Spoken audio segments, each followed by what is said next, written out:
So welcome everyone. इस particular video में चलिए हम समझते हैं कि एनपीओ के adjustments while preparation of final accounts कैसे करते हैं। और उस सीरीज़ के अंदर हम सबसे पहले समझेंगे कि किस तरीके से एक आइटम जो एनपीओ यूज़ करता है अपने नॉर्मल ऑपरेशंस में, उसका कंज्यूम्ड पोर्शन कैसे निकाला जाए। This is one of the 3 adjustments जो मैंने प्रीवियस वीडियो में बात करी थी। इस वीडियो में मैं इस एडजस्टमेंट के बारे में आपको समझाऊंगा, इस एडजस्टमेंट की कैलकुलेशन कैसे होती है ये बताऊंगा, और एक एग्जाम्पलरी क्वेश्चन भी सॉल्व करूंगा। तो चलिए स्टार्ट करते हैं। Adjustments in preparation of final accounts of NPO के अंदर पहला एडजस्टमेंट, हमारे सीक्वेंस में पहला adjustment is computation of items consumed. See, एक एनपीओ कई तरह के आइटम्स को यूज़ कर सकता है। एग्जाम्पल के तौर पर ये आइटम्स हो सकते हैं जैसे स्टेशनरी, हो सकता है कोई स्पोर्ट्स मटेरियल, या फिर हो सकता है कोई मेडिसिन, या फिर कुछ और। कुल मिला के बात यह है कि इस आइटम को एनपीओ पूरे ईयर में परचेज भी करता है, यूज़ भी करता है, एंड मे बी समटाइम्स इसमें से सेल भी हो जाती है। परचेज कितना करता है ये हमें पता होगा, इसका स्टॉक भी रहता है, उस स्टॉक की कंप्यूटेशन भी चलती है साल भरी। इसका ओपनिंग स्टॉक कितना होगा ये भी हमें पता होगा, और क्लोजिंग स्टॉक कितना होगा ये भी हमें पता होगा। उसका फिजिकल काउंट हो जाएगा। सेल हो रही होगी तो इनफ्लो ऑफ कैश होगा। ये सेल में बी प्रॉफिट पर हो सकती है, मे बी सेल में लॉस भी हो सकता है। कुल मिला के बात यह है कि साल भर में ये कितना यूज़ में आया, कंज्यूम हो गया, कितना खपत हो गई, वो हमें कंप्यूट करना है। और उसी की कैलकुलेशन का ये एडजस्टमेंट है जो कि है कंप्यूटेशन ऑफ आइटम्स कंज्यूम। अब ये कैलकुलेशन किस तरीके से करी जाएगी, देखिए जो भी कंज्यूम हुआ है उसे मुझे एक्सपेंस आउट करना है, यानी उसे मुझे एक्सपेंडिचर में लिखना है इनकम एंड एक्सपेंडिचर अकाउंट के अंदर, क्योंकि वो खर्चा है इस साल का, वो कंज्यूम हो चुका है, वो एक्सपेंस है। जो स्टॉक बचा वो एक्सपेंस नहीं है, उसको मैं एसेट्स में शो कर दूंगा। जो सेल हुई उस पर अगर इनकम हुई है तो मैं उसे इनकम में शो कर दूंगा, अगर वो लॉस पे बिका है तो मैं उसे एक्सपेंडिचर में लिख दूंगा। जो परचेज हुआ है उसमें जो आउटफ्लो हुआ है वो रिसिप्ट्स एंड पेमेंट अकाउंट के पेमेंट में शो कर दिया जाएगा। पर मुझे कितना कंज्यूम हुआ वो खर्चा इस साल इनकम एंड एक्सपेंडिचर अकाउंट में लिखना है, और उसी को कैलकुलेट करने के लिए ये पूरा एडजस्टमेंट बना है। अब ये कैलकुलेशन के अंदर ज़्यादा कॉम्प्लेक्सिटी है नहीं, बड़ा सिंपल सा फंडा है, चलिए समझते हैं। कंप्यूटेशन ऑफ आइटम्स कंज्यूम्ड कुछ इस तरीके से होगा। ओपनिंग स्टॉक, यानी साल के पहले दिन इस पर्टिकुलर आइटम का कितना स्टॉक मेरे पास पड़ा था, इसमें मैं परचेज ऐड कर लेता हूँ। जितनी भी मैंने साल भर में परचेज करी, कैश में करी हो तो भी ऐड कर लीजिए, क्रेडिट में करी हो तो भी ऐड कर लीजिए। कैश में आया या क्रेडिट में आया, आया तो स्टॉक में है ना, तो हमें ऐड कर लेना है। पैसे दिए या नहीं दिए ये मुद्दा ही नहीं है, मुद्दा यहाँ पे ये है कि ये कितना कंज्यूम हुआ।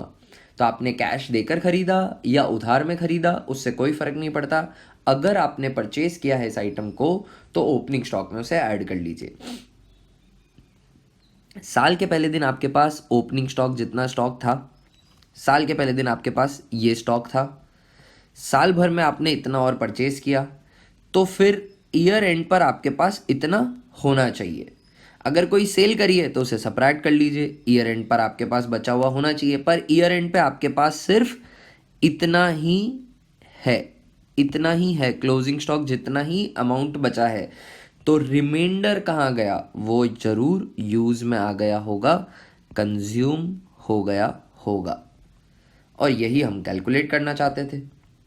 और जितना भी कंज्यूम हुआ उसे इनकम एंड एक्सपेंडिचर के एक्सपेंडिचर में हम लिख देंगे। साल के पहले दिन इतना स्टॉक था, इतना परचेज किया, कैश में किया हो क्रेडिट में किया हो कोई फर्क नहीं पड़ता, जोड़ दीजिए। अगर कोई सेल हुई है तो उसको बुक वैल्यू पे सब्ट्रैक्ट करेंगे, ना कि सेल वैल्यू पे। 10 रुपए की चीज़ अगर 12 रुपए में बिकी तो स्टॉक में से 12 का माल नहीं गया है, स्टॉक में से तो 10 का माल गया है, ₹12 का कैश का इनफ्लो हुआ है जिसमें 2 का प्रॉफिट है। जो 2 का प्रॉफिट है उसे इनकम एंड एक्सपेंडिचर के इनकम में लिख देंगे, पर स्टॉक में से तो 10 की वैल्यू का ही गया ना, तो जितनी भी बुक वैल्यू है आइटम सोल्ड की वो सबट्रैक्ट कर दीजिए। ईयर एंड पे क्लोजिंग स्टॉक सबट्रैक्ट कर लीजिए, साल के पहले दिन इतना था, इतना और खरीदा, इतना बिक गया, बचा हुआ स्टॉक में पड़ा होना चाहिए, पर स्टॉक में सिर्फ यही अमाउंट बचा हुआ है, दैट इज क्लोजिंग स्टॉक। तो बचा हुआ कहाँ गया होगा, वो कंज्यूम हो गया होगा, और यही कंप्यूटेशन है आइटम्स कंज्यूम्ड की।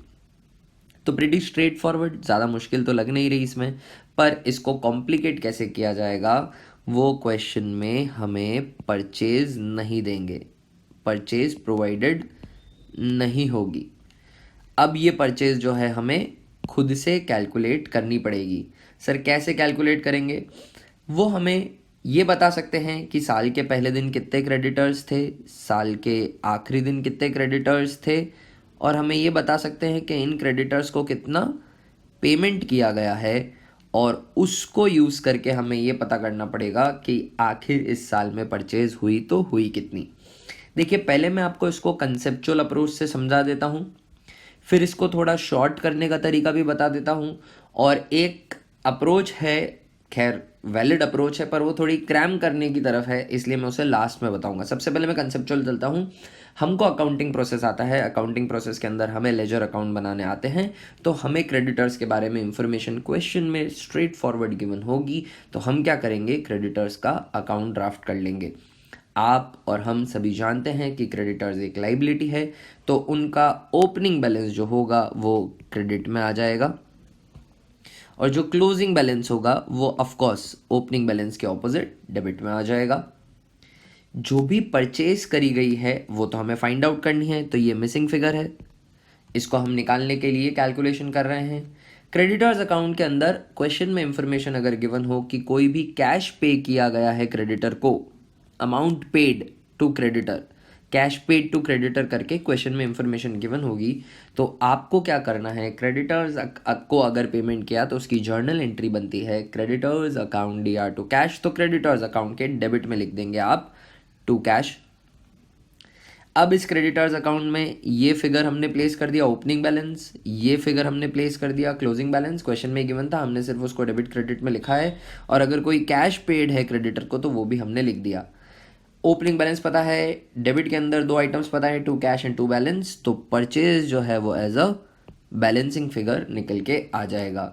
यहाँ से परचेज निकलता है, इस परचेज को आप यहाँ से उठाकर यहाँ प्लेस कर देंगे, और फिर ये वापस कैलकुलेशन करेंगे पूरी, तो आपको आइटम्स कंज्यूम मिल जाएगा। अब क्वेश्चन में कई बार क्या होता है, सिर्फ क्रेडिटर्स नहीं, एडवांस पेड टू सप्लायर भी दे रखा होता है, मतलब अमाउंट ओड के साथ साथ जो हमको देना बाकी है सप्लायर को, के साथ साथ कुछ पैसा हमने एडवांस में दे रखा है सप्लायर को, ऐसी इंफॉर्मेशन भी होती है। कई बार हम कुछ ऐसा आइटम परचेज कर रहे होते हैं जो हमारी स्पेसिफिकेशन के हिसाब से बन रहा है, यानी कस्टमाइज बन रहा है। मान लीजिए कोई लाइब्रेरी है, वो लाइब्रेरी अब बैग्स खरीद रही है अपने मेंबर्स के लिए, और उन बैग्स पे लाइब्रेरी का जो नाम है वो उनको प्रिंट करवाना है, तो उसके लिए तो प्री ऑर्डर लगेगा। प्री ऑर्डर लगेगा तो जो सप्लायर उसने एडवांस ले लिया आपसे, क्या आप अगर स्टॉक लेकर नहीं गए तो वो बैग उसके लिए तो ऑफ नो यूज़ होंगे, तो एडवांस पेड टू सप्लायर भी है। हमने हमारे सप्लायर को जो हमें प्रोडक्ट आइटम इन सब्जेक्ट मैटर सप्लाई करेगा, उसको हमने पहले से पैसा दे रखा है एडवांस में, तो अब हमने एडवांस दे रखा है, उसके अगेंस्ट उस सप्लायर की लाइबिलिटी है कि वो हमें सर्विसेज प्रोवाइड करे या गुड्स प्रोवाइड करे, तो वो हमारा एसेट हो गया। और जैसा हम समझते हैं कि एसेट का ओपनिंग बैलेंस क्या होगा, डेबिट होगा, तो टू बैलेंस ब्रॉट डाउन हम ओपनिंग बैलेंस लिख देंगे, ये क्वेश्चन में गिवन होगा। Of course closing balance opposite में आ जाएगा क्रेडिट साइड में, by balance to be carried down. कोई भी अमाउंट पेड टू सप्लायर के नाम से टर्म दे रखी हो आपको, कैश परचेज के अलावा कुछ भी अमाउंट पेड टू सप्लायर के नाम से दे रखा हो, तो टू कैश आपको फिर advance paid to supplier account के डेबिट में मेंशन करना है, कुछ इस तरीके से अभी मैंने मार्क किया। अब एडवांस पेड टू सप्लायर के अंदर ओपनिंग बैलेंस दे रखा था, क्लोजिंग बैलेंस दे रखा था, टू कैश हमने मेंशन कर दिया, इसको मैं अब बेसिक सिंप्लीफाइड लैंग्वेज में इंटरप्रेट करता हूँ। साल के पहले दिन इतना एडवांस जमा था, साल भर में इतने पैसे हमने और दिए सप्लायर को, पर साल के आखिरी दिन सिर्फ इतना ही बैलेंस बचा है सप्लायर के पास। यानी सप्लायर कह रहा है कि सर इतना ही बैलेंस बचा है। साल के पहले दिन मान लीजिए मैंने 1,00,000 रुपए का एडवांस जमा करा रखा था, बैलेंस था मेरा पहले से जमा है। साल भर में मैंने 1,00,000 रुपए और कैश में पे किए, तो ईयर एंड पर टोटल 2,00,000 होना चाहिए। पर सप्लायर कह रहा है कि सर सिर्फ 50,000 रुपये ही जमा है, ओनली 50,000 ही आपका एडवांस का बैलेंस पड़ा हुआ है। यानी बचा हुआ कहाँ गया? बचा हुआ उसने पेमेंट करने के लिए यूज़ में ले लिया होगा। यानी ये 1,50,000 इज यूज्ड टू पे of the above liability which is creditors, क्योंकि उसी लाइबिलिटी के लिए तो हमने एडवांस जमा करा रखा था। तो एडवांस पेड टू सप्लायर का बैलेंसिंग फिगर निकल के आएगा बाय क्रेडिटर्स। और ये बाय क्रेडिटर्स आप इंक से कोऑर्डिनेट करिएगा, क्योंकि एडवांस पेड टू सप्लायर में बाय क्रेडिटर्स लिखा है, इसलिए क्रेडिटर्स अकाउंट में आ जाएगा to advance paid to supplier account. ये बैलेंस जो है ये यहाँ से आया है, यहाँ पर कॉरस्पॉन्डिंग पोस्टिंग है एक ही जर्नल एंट्री की। और अब क्रेडिटर्स अकाउंट के अंदर जब आपने to advance paid to supplier लिख दिया, टू कैश फिर आएगा ही नहीं, क्योंकि टू कैश जो भी कैश पेड था वो तो हमने एडवांस पेड टू सप्लायर में लिख दिया है। अब क्रेडिटर्स अकाउंट का बैलेंसिंग फिगर वापस निकलेगा बाय परचेज, और उस परचेज को हमें ऊपर लिख लेना है। सर काफ़ी कुछ घोच पौच हो गया, आप थोड़ा सिंप्लीफाई और शॉर्ट में बता दीजिए। देखिए समझिए, creditors account, advance paid to supplier account, अगर दोनों के बैलेंसेस क्वेश्चन में गिवन हो तो जो भी कैश पेड टू सप्लायर है वो टू कैश आपको एडवांस के अंदर लिखना है। एडवांस का बैलेंसिंग फिगर निकलेगा बाय क्रेडिटर्स, क्रेडिटर्स में जाएगा वो टू एडवांस करके, क्रेडिटर्स का बैलेंसिंग फिगर निकलेगा बाय परचेज, वो जाएगा ऊपर परचेज बन के और कंज्यूम निकल जाएगा। आप चाहें तो एडवांस पेड टू सप्लायर के दोनों बैलेंसेस क्रेडिटर्स अकाउंट में ही प्लेस कर सकते हैं। टू बैलेंस बाय बैलेंस ऊपर ही प्लेस कर दीजिए क्रेडिटर्स अकाउंट में, और फिर बैलेंसिंग फिगर निकल जाएगा टू कैश। सर किस तरीके से ज़रा समझाइए। देखिए बड़ा सिंपल है, आप सप्लायर्स अकाउंट बनाएंगे जैसा कि मैंने अभी आपको ऊपर समझाया, और आप क्या करेंगे, सप्लायर एक लाइबिलिटी है तो उसका ओपनिंग बैलेंस लिख देंगे by balance brought down, closing balance लिख देंगे to balance to be carried down. जो एडवांस का बैलेंस है उसे डेबिट में लिख देंगे टू बैलेंस ब्रॉट डाउन। जी हाँ, एक ही लेजर अकाउंट में दो बैलेंस आ रहे हैं, ये थोड़ा कंफ्यूजिंग हो सकता है समझने के लिए, इसलिए पहले मैंने उन दोनों अकाउंट्स को अलग कर दिया। देखिए मैं कॉन्सेप्ट पे एम्फेसाइज करना चाहता हूँ, बाकी इसको क्रैम करके तो काफ़ी आसानी से किया जा ही सकता है। सप्लायर्स के अकाउंट में टू बैलेंस कर दिया, अब इसका ओपनिंग बैलेंस इधर आ जाएगा by balance to be carried down. जो भी अमाउंट पेड टू सप्लायर है उसे टू कैश करके लिख दीजिए, और फिर इस अकाउंट का बैलेंसिंग फिगर आ जाएगा बाय परचेज। बैलेंसिंग फिगर है, और इसे opening stock plus purchase minus closing stock वाली कैलकुलेशन में लिख दीजिए, तो आपका फाइनल आंसर भी आ जाएगा। कुल मिला के आपने क्या किया, यहाँ पे सारे बैलेंसेस प्लेस कर दिए, क्वेश्चन में गिवन थे ये ओपनिंग एडवांस का बैलेंस, ये क्लोजिंग एडवांस का बैलेंस, ये ओपनिंग क्रेडिटर का बैलेंस, ये क्लोजिंग क्रेडिटर का बैलेंस, टू कैश गिवन था क्वेश्चन में, by purchase as a balancing figure calculate करके निकाला है। इस परचेज को हम ऊपर कैलकुलेशन में लिख देंगे तो हमारा आंसर आ जाएगा। सर मुझे तो ये लेजर अकाउंट बनाने ही नहीं, मुझे आप प्लस माइनस में आसानी से समझा दो, मैं वो लर्न कर लूँगा, क्रैम कर लूँगा। तो चलिए वो अप्रोच भी मैं आपको समझा देता हूँ। उसके अंदर आपको किस तरीके से चलना है, एक कैलकुलेशन तो आपकी चलती रहेगी कॉरस्पॉन्डिंग, इधर जो सिंपल है वही opening stock plus purchase minus closing stock, तो मिल जाता है आपको items consumed. Opening stock given होगा, क्लोजिंग स्टॉक गिवन होगा, परचेज नहीं पता होगी, वो हमें कंप्यूट करनी है। परचेज में आपको दोनों परचेज लिखनी है, कैश परचेज भी लिखनी है और क्रेडिट परचेज भी लिखनी है। कैश परचेज गिवन होगी उसे प्लेस कर दीजिएगा, क्रेडिट परचेज की हमें कैलकुलेशन करनी बाकी है।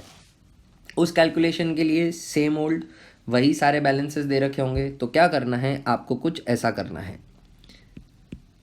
Opening balance of creditors minus closing balance of creditors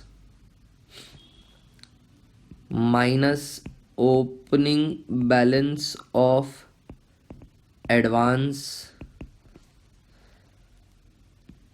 plus closing balance of advance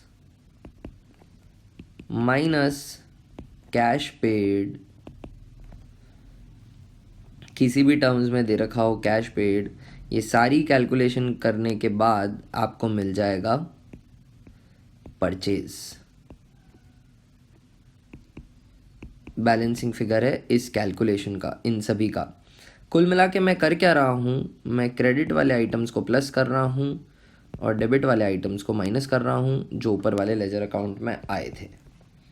opening balance of creditors credit है इसलिए मैंने प्लस कर दिया, closing balance of creditors debit है इसलिए मैंने माइनस कर दिया, opening balance of advance debit है माइनस कर दिया, closing balance of advance credit में आता है इसलिए मैंने प्लस कर दिया, कैश पेड जो है वो डेबिट में आएगा इसलिए मैंने माइनस कर दिया। फाइनल आंसर परचेज निकल के आ जाएगा। उस परचेज को आप, ये जो परचेज निकल रही है इसको आप यहाँ प्लेस कर दीजिएगा तो आइटम्स कंज्यूम निकल जाएगा, और आइटम्स कंज्यूम को आपको इनकम एंड एक्सपेंडिचर के एक्सपेंडिचर में लिखना है। तो चलिए, हर अप्रोच समझ में आ गई। मैं लेंदी वाली अप्रोच ही फॉलो करूँगा क्योंकि वो कंसेप्ट के ज़्यादा पास है और I always prefer to solve the questions conceptually. आप जो चाहें फॉलो कर सकते हैं, एग्ज़ाम में सभी के मार्क्स आपको मिल जाएंगे। तो चलिए एक क्वेश्चन सॉल्व कर लेते हैं। आई होप ये आपको जितना भी मैंने समझाया ये अच्छे से समझ में आया हो। एग्ज़ाम के अंदर क्वेश्चन में सारी इंफॉर्मेशन आपको गिवन होगी। All you have to do is place them. It's simply a fill in the blank kind of a question, और आपको सिर्फ उस इंफॉर्मेशन को प्लेस करना है, और जैसे ही आप उसको प्लेस कर देंगे अपनी जगह पर तो आंसर आ जाएगा।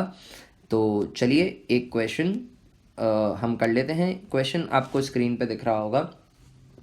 Compute the amount of sports material consumed during 31 March 2017 to be debited to income and expenditure account from the following information that has been provided to us.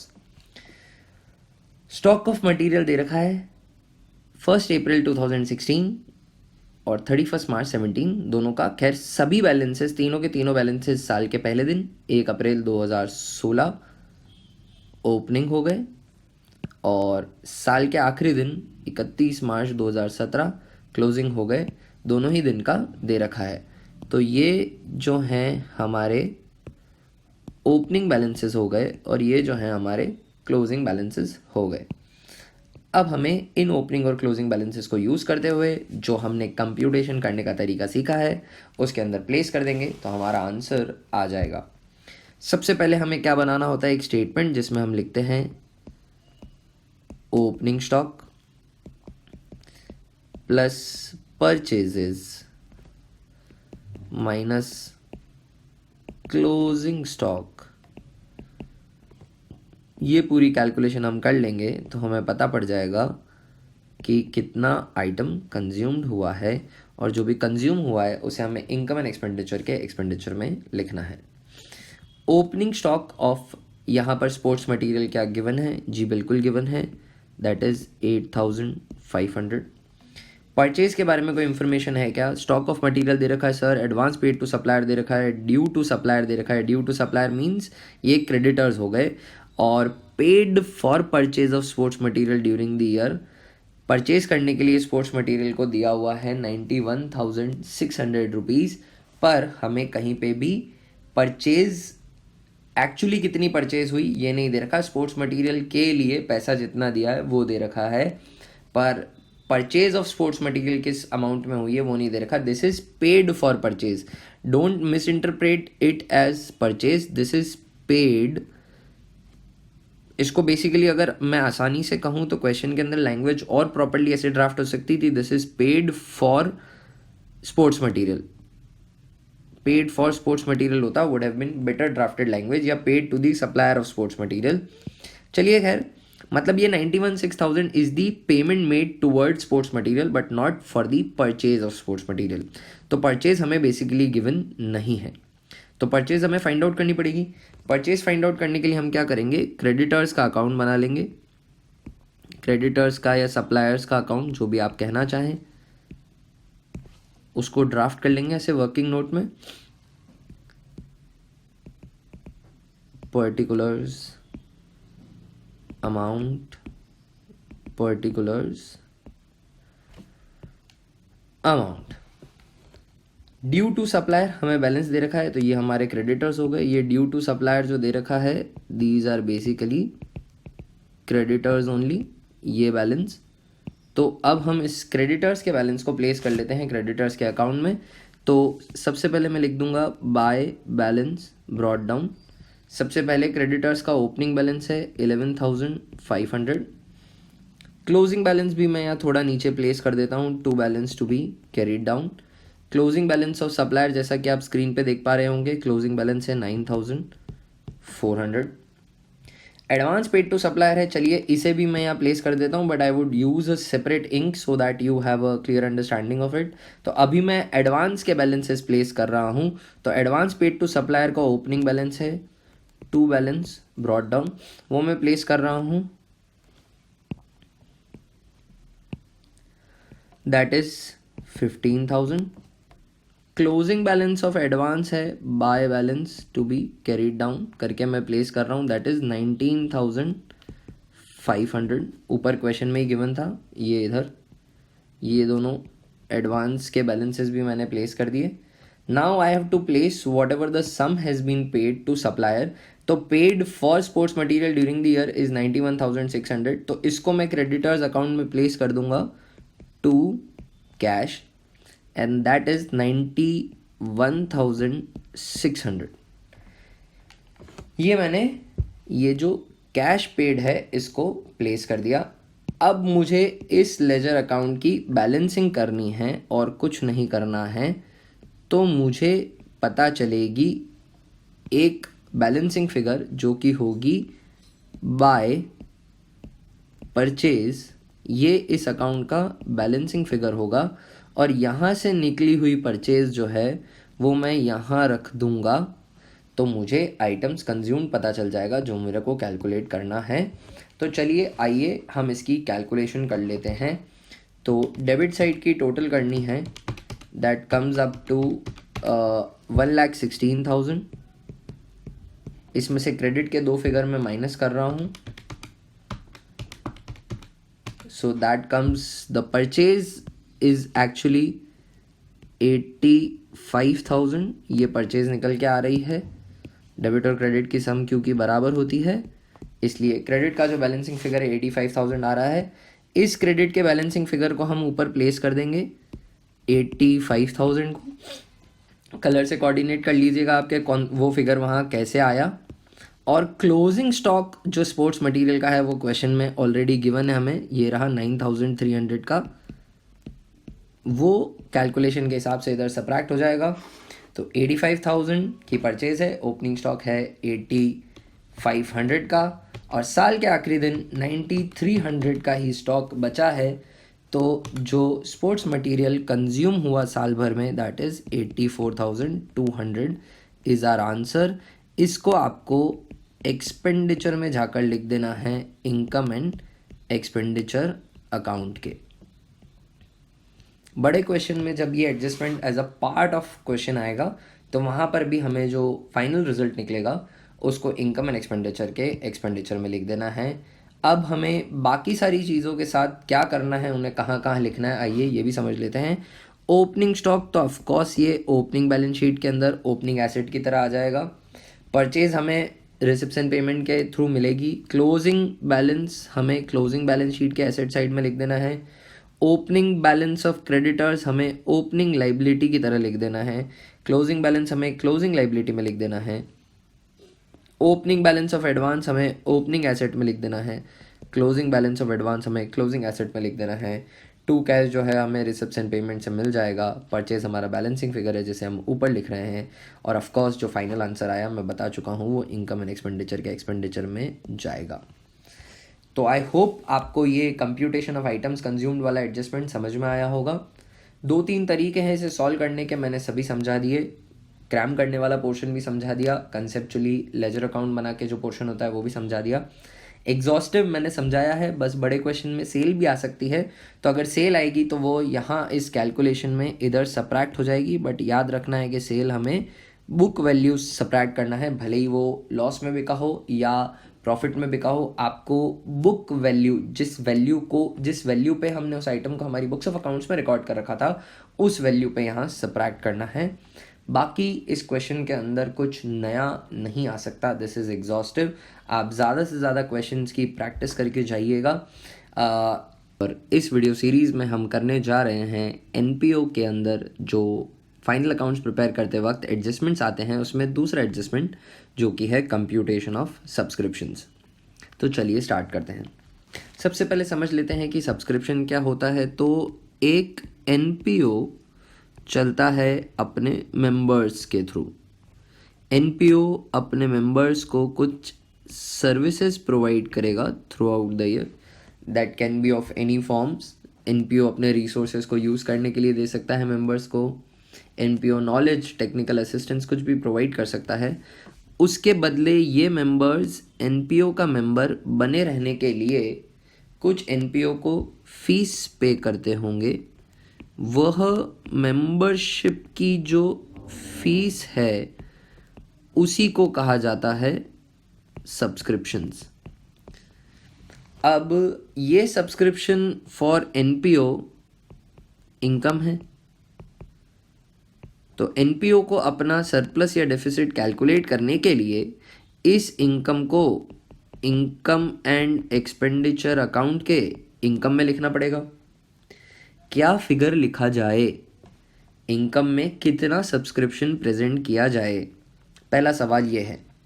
तो first question that we need to answer is कि subscription से income कितनी हुई, क्योंकि उसे income and expenditure के income में लिखना है। दूसरा ये कि अभी भी कुछ अक्रूड सब्सक्रिप्शन चल रहे हैं क्या। By accrued I mean earn कर लिए हैं, कमा लिए हैं, earn but not yet received. Accrued subscription पुराने भी बाकी हो सकते हैं प्रीवियस ईयर के, और इस साल नए और क्रिएट हो सकते हैं करंट ईयर के। प्रीवियस ईयर के हों, करंट ईयर के हों, अगर अभी भी बाकी हैं तो हमें इसे क्लोजिंग बैलेंस शीट के अंदर करंट एसेट्स में लिखना पड़ेगा। तो ये भी मुझे पता करना है। तो 2 सवाल है मेरे, एक तो सब्सक्रिप्शन की इनकम कितनी हुई, और दूसरा क्वेश्चन ये है कि कितने सब्सक्रिप्शन बकाया चल रहे हैं, पुराने नए। और साथ ही अगर कुछ एडवांस में मिल गए हैं अगर सब्सक्रिप्शंस, तो उसे ऑफ कोर्स करंट लायबिलिटी की तरह शो करना है। पुराने एडवांस को ओपनिंग बैलेंस शीट में, और जो अगले साल के लिए आ गए हैं एडवांस उनको इस साल की बैलेंस शीट में। तो कंप्यूटेशन ऑफ सब्सक्रिप्शन की ये कुछ कैलकुलेशन रिक्वायर्ड होगी। अब कंप्यूटेशन ऑफ सब्सक्रिप्शन में क्या सिचुएशंस क्रिएट हो सकती हैं क्वेश्चन के अंदर, तो आइए कंप्यूटेशन ऑफ सब्सक्रिप्शन को डिटेल में समझ लेते हैं। कंप्यूटेशन ऑफ सब्सक्रिप्शन के अंदर 2 पॉसिबिलिटीज़ आ सकती हैं। पहली पॉसिबिलिटी ये है कि जितने भी मेंबर्स हैं वो नोन हैं, नंबर ऑफ मेंबर्स हमें पता है कि कितने मेंबर्स हैं एक एनपीओ के अंदर। आप इस एनपीओ को किसी भी इंस्टीट्यूशन पे चेंज कर लीजिए, maybe a coaching institute, maybe a school. Now what we need to know the income made from fees. अगर मुझे नंबर ऑफ मेंबर्स पता है, यानी एक क्लासरूम के अंदर कितने स्टूडेंट्स हैं अगर ये पता है, तो उस क्लास की इनकम निकालने के लिए मुझे उसके कैश की इंफॉर्मेशन नहीं चाहिए। Number of students into multiplied by fees पर स्टूडेंट, तो मुझे पता चल जाएगा कि कितनी फीस अर्न हुई, कितने सब्सक्रिप्शन अर्न हुए। तो सिमिलरली अगर नंबर ऑफ मेंबर्स नोन है तो all I need to do to know कितने सब्सक्रिप्शन अर्न हुए, यानी इनकम एंड एक्सपेंडिचर की इनकम में कितने सब्सक्रिप्शन लिखने हैं, कितने सब्सक्रिप्शन को इनकम की तरह ट्रीट करना है उसके लिए सिंपली मुझे क्या करना है, number of members into membership fee per member. अगर मुझे ये क्वेश्चन में इंफॉर्मेशन दे रखी है तो सब्सक्रिप्शन अर्नड तो स्ट्रेट फॉरवर्ड निकल जाएगा। करेक्ट है। अब मुझे यहाँ पर कैलकुलेशन करनी ही इस बात की कैलकुलेशन तो करनी नहीं है कि कितनी इनकम हुई, वो तो एक कैलकुलेशन में पता चल गया, number of members into membership fee per member. मुझे यहाँ पता करना है कि कितने सब्सक्रिप्शन बकाया चल रहे हैं, कितने अक्रूड हैं। देखिए क्वेश्चन के अंदर इनकम के लिए भी आउटस्टैंडिंग वर्ड यूज हो जाएगा। अभी तक आपने स्कूल में या 11th की बुक्स के अंदर अभी तक आउटस्टैंडिंग एक्सपेंस के लिए यूज़ किया था, और इनकम अगर earn but not yet received होती है, यानी अगर इनकम बाकी होती है आना तो हम वर्ड यूज़ करते हैं अक्रूड, और एक्सपेंस बाकी होता है देना तो हम वर्ड यूज़ करते हैं आउटस्टैंडिंग। बट फॉर सब्सक्रिप्शन यहाँ पर आउटस्टैंडिंग भी वर्ड यूज़ होगा। तो आपको सिंपली ये कंस्ट्रू करना है कि if outstanding is used with regard to an income तो वो अक्रूड है, अक्रूड इनकम है। तो सब्सक्रिप्शन एनपीओ के लिए इनकम है, तो अगर आउटस्टैंडिंग सब्सक्रिप्शन दे रखा है तो हमें समझना है कि वो अक्रूड सब्सक्रिप्शन है। चलिए, ये कंफ्यूजन ना हो इसलिए मैं पहले ही क्लैरिफाई कर दिया, मुझे निकालना है अक्रूड सब्सक्रिप्शन। मैं हमेशा अक्रूड ही डिनोट करूंगा इनकम के लिए। तो सब्सक्रिप्शन जितने अर्न होने चाहिए था वो मुझे पता है, नंबर ऑफ मेंबर्स गिवन है, तो मुझे ये पता चल गया कि कितने सब्सक्रिप्शन अर्न है, यानी कितने सब्सक्रिप्शन आने चाहिए थे। इसमें से माइनस कर दो subscription receive during the year for current year, इस साल में, इस साल के लिए जो आए। देखिए रिसिप्शन पेमेंट में कोई भी सब्सक्रिप्शन आ सकते हैं, इस साल के लिए भी आ सकते हैं, हो सकता है प्रीवियस ईयर के अभी आ रहे हों, हो सकता है अगले साल के एडवांस में आ गए हों। कुल मिला के बात यह है कि ये जो सब्सक्रिप्शन हैं ये आने चाहिए थे, इतने आए, इतने आए इस साल में, इस साल के लिए। इसमें से मैं लेस कर दूंगा subscription received in advance in previous year for current year. Sir इतने तो पिछले साल ही आ गए थे इस साल के लिए, यानी इस साल आने ही नहीं है वो, क्योंकि वो तो आ चुके हैं। कहने का मतलब ये है कि ये फीस आप समझिए किसी एक क्लास की फीस कैलकुलेट कर रहे हैं, तो ये फीस आनी चाहिए थी 12th की, इतनी आई 12th में 12th के लिए, इतनी फीस 11th में ही दे दी थी बच्चों ने 12th के लिए, एडवांस में दे दी थी, अच्छे बच्चे हैं।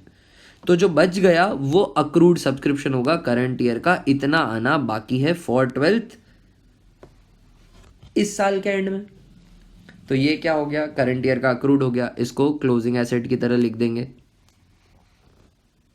सब्सक्रिप्शन जो अर्नड है उसको इनकम में लिख देंगे, और जो एडवांस में आ गए थे इस साल के लिए पिछले साल ही, वो ओपनिंग बैलेंस शीट में लाइबिलिटी है, क्योंकि उसके अगेन सर्विसेज देना तो बाकी है। 11th में 12th की फीस आ गई, तो 11th वाले साल में तो मैं ऐसा ही बोलूँगा ना एज अ सर्विस प्रोवाइडर कि भैया इस फीस के अगेंस्ट अभी मुझे सर्विसेज देनी बाकी है, 12th में पूरे साल पढ़ाना है, पर बच्चे की फीस पहले से जमा है, तो वो लाइबिलिटी हो गई, उसे ओपनिंग लाइबिलिटी में लिख दिया। अब हो सकता है कि कुछ प्रीवियस ईयर के भी अक्रूड चल रहे हों सब्सक्रिप्शन, तो उसकी इंफॉर्मेशन गिवन होगी अक्रूड सब्सक्रिप्शन। ये एक कैलकुलेशन थी जो हो गई। Now I am going to another calculation जो इस सिचुएशन में आ सकती है जहां पर मेंबर्स नोन हो। कंप्यूटेशन ऑफ सब्सक्रिप्शन में दो सिचुएशन हो सकती है, पहली जहां आपको मेंबर्स नोन होंगे, और दूसरी जहां मेंबर्स अननोन होंगे। अभी मैं मेंबर्स नोन की बात कर रहा हूं, मेंबर्स नोन होंगे तो सबसे पहले तो अक्रूड करंट ईयर का निकालने के लिए कैलकुलेशन इन्वॉल्व होगी। अब अक्रूड प्रीवियस ईयर का स्टिल अक्रूड निकालने के लिए एक और कैलकुलेशन होगी जो काफ़ी छोटी है। देखिए समझते हैं, accrued subscription of previous year, previous year के इतने सब्सक्रिप्शन बाकी थे ये हमें बता रखा है। प्रीवियस ईयर में ओपनिंग बैलेंस शीट के अंदर अक्रूड सब्सक्रिप्शन दे रखे हैं, ओपनिंग एसेट की तरह लिखे हुए हैं, या हम लिख देंगे। करंट ईयर में कुछ सब्सक्रिप्शन आए होंगे, मैं पहले भी बोल चुका हूँ कि करंट ईयर में सब्सक्रिप्शन पिछले साल के भी आए हुए हो सकते हैं, इस साल के लिए भी आए हुए हो सकते हैं, और अगले साल के एडवांस में भी आए हुए हो सकते हैं। तो subscription received in current year for previous year, current year में आए प्रीवियस ईयर के लिए, तो पिछले साल के इतने बाकी थे, इतने आए पिछले साल के लिए इस साल में।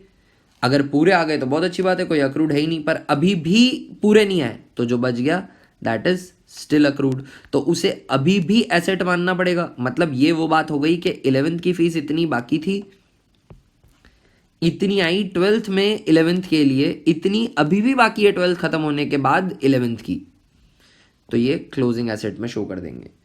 तो ये भी क्लोजिंग एसेट में जाएगा, ये भी क्लोजिंग एसेट में जाएगा, दोनों figures. Accrued subscription for current year का अक्रूड है, क्लोजिंग एसेट है। ये प्रीवियस ईयर का स्टिल अक्रूड है, तो ये भी स्टिल क्लोजिंग एसेट तो है ही। ऑलराइट, तो अगर नंबर ऑफ मेंबर्स नोन हो तो कैलकुलेशन कैसे करनी है ये हमने समझा। चलिए इससे रिलेटेड आपको एक क्वेश्चन मैं सॉल्व कर देता हूँ, फिर हम आगे बढ़ते हैं दूसरे एडजस्टमेंट पर जब मेंबर्स अननोन हो। देखिए मेंबर्स अगर नोन है तो क्वेश्चन कुछ इस तरीके का बनेगा। चलिए ये कैलकुलेशन हम करते हैं, इस क्वेश्चन को हम सॉल्व करते हैं।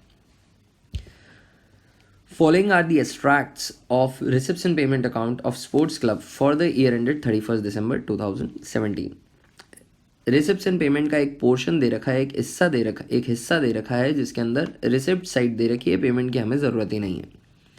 रिसिप्ट्स के अंदर सब्सक्रिप्शन आए हुए हैं, ये मैं पढ़ पा रहा हूँ, सब्सक्रिप्शन आए हैं। इसमें 2016 के सब्सक्रिप्शन भी हैं, 2017 के सब्सक्रिप्शन भी हैं और 2018 के सब्सक्रिप्शन भी हैं। हमें निकालना है for year ended 31 December 2017, calendar year चल रहा है, यानी ये जो 2017 है ये मेरा करंट ईयर है, ये जो 2016 दे रखा है ये मेरा प्रीवियस ईयर है, और 2018 would be the next year, new year जो अब आएगा आगे। ओके, तो प्रीवियस ईयर दे रखा है, करंट ईयर का सब्सक्रिप्शन भी दे रखा है और नेक्स्ट ईयर का भी दे रखा है। तो नेक्स्ट ईयर के 2017 में 2018 के लिए सब्सक्रिप्शन आ गए तो ये तो एडवांस हो गए, है ना। करंट ईयर के लिए आए हैं 61,000, बट ज़रूरी नहीं है कि ये अर्नड हो, ये तो रिसीव्ड है, हो सकता है इसमें कुछ बाकी भी हो। और 2016 के पुराने बाकी आए 3500, बट ज़रूरी नहीं है कि अभी भी कुछ बाकी ना हो सकता है कुछ इससे भी ज़्यादा बाकी हो और अभी सिर्फ 3500 ही आए हों, कुछ अभी भी बाकी हों। तो चलिए आगे पढ़ते हैं कि क्वेश्चन में क्या इन्फॉर्मेशन दे रखी है।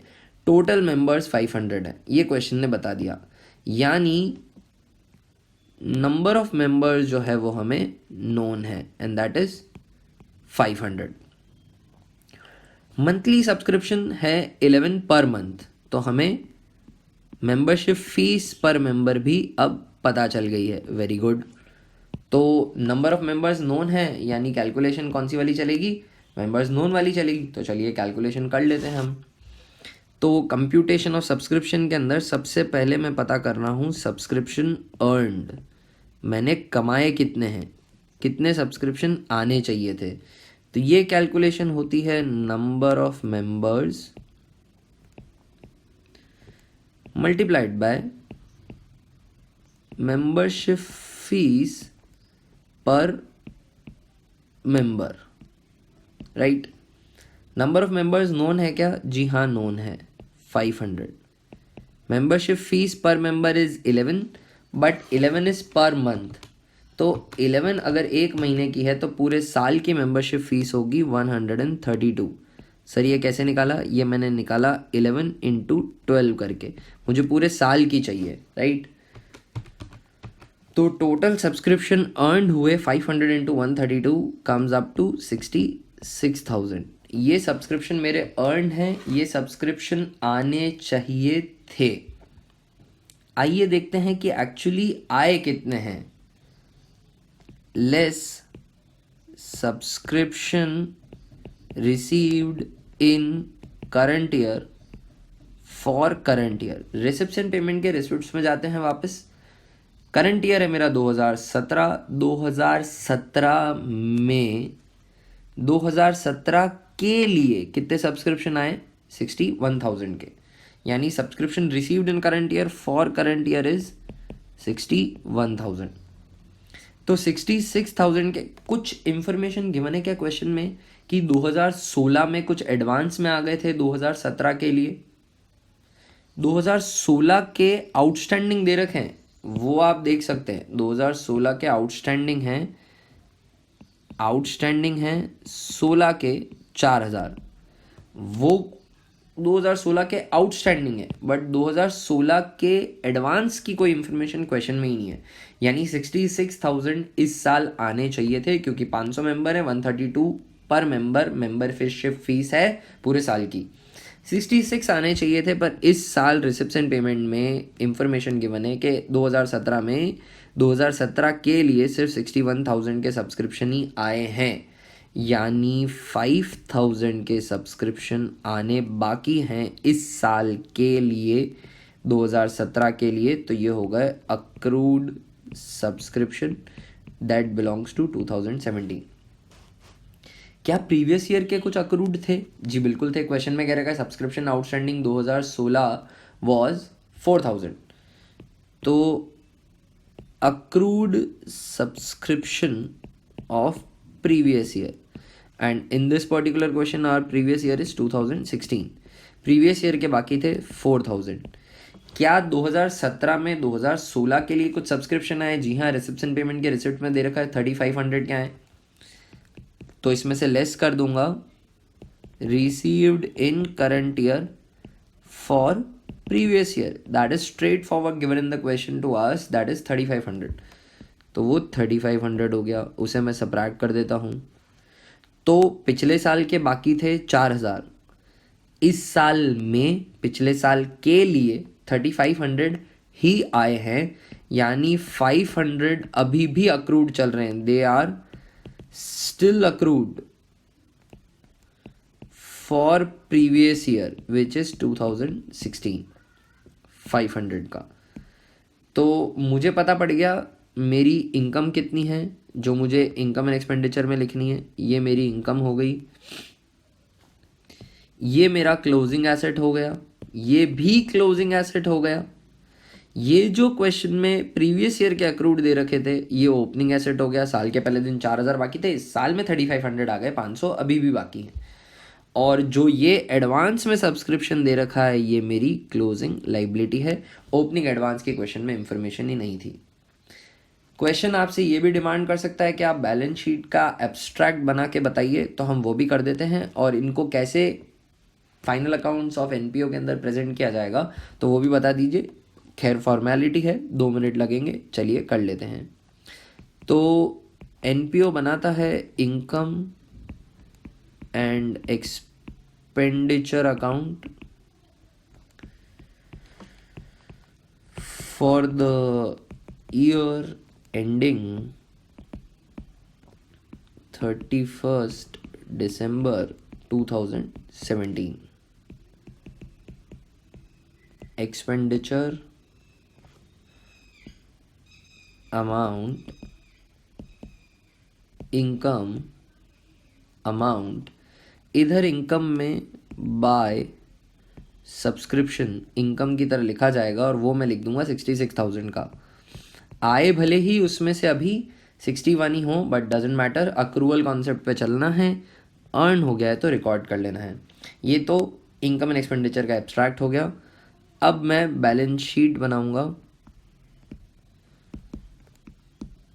Balance sheet as at 31st December 2017। liabilities amount, assets amount। Assets के अंदर करंट एसेट्स में जाकर